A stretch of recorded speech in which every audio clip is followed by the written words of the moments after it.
Most bankers aren't ready to help you until after their third cup of coffee.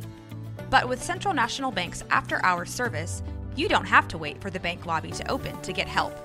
You can contact us from 6 to 8:30 in the morning or from 5 to 10 in the evening, and we'll connect you to a real, live, local person who can answer questions and fix problems 7 days a week. Bank different. Bank Central. Central National Bank. Member FDIC. This is a Rogue Media Network podcast.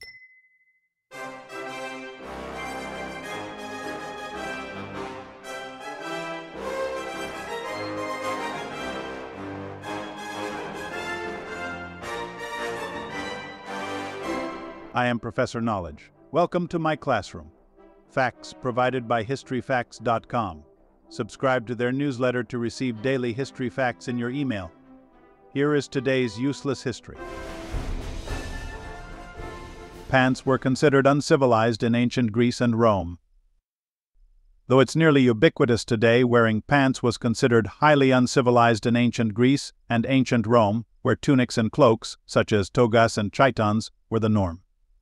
The anti-pants sentiment had little to do with clothes themselves, and was more a result of xenophobia toward the cultures that traditionally wore them. Ancient Greek texts deride pants on Persians and Scythians, two groups who were frequently at war with Greece, and in ancient Rome, pants were associated with the Gauls, who fought Rome in the Gallic Wars. Even academic texts are full of trouser trashing. In his treatise De Air Acquisiti Locis Air, Waters and Places, written around the 4th or 5th century BCE, famed Greek physician Hippocrates belittled the Scythian people by calling them the most impotent of men.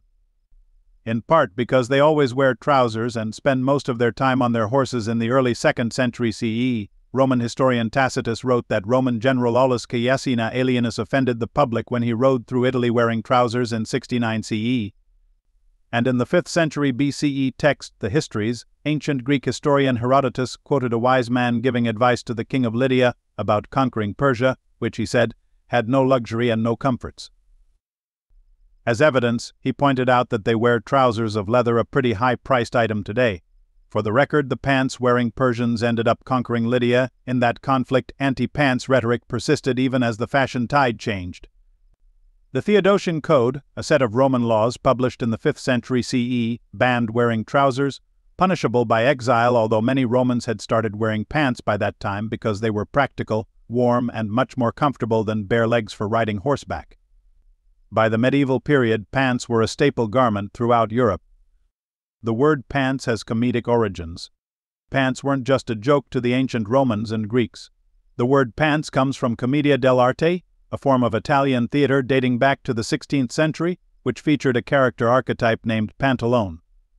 Typically, Pantalone was a scheming old villain who eventually became the butt of a joke, and was often costumed in a pair of red, tight-fitting trousers. A similar style of pants, known as pantaloons, an anglicized form of pantalone, became popular in England during the Restoration period. For a few hundred years, pantaloon referred to various types of trousers, until Americans started using the word pants in the early 19th century. Interestingly, the word pants was considered vulgar by some people well into the 20th century. In the late 19th and early 20th centuries, saying someone was pants, for instance, Fred is pants, was an insult, meaning the person was disliked or untrustworthy.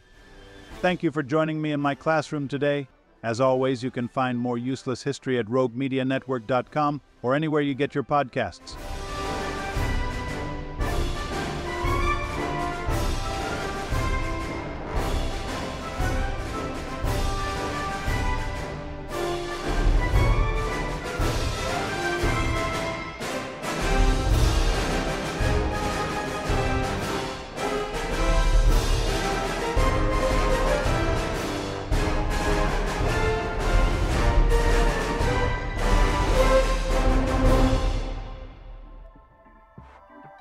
This has been a Rogue Media Network production.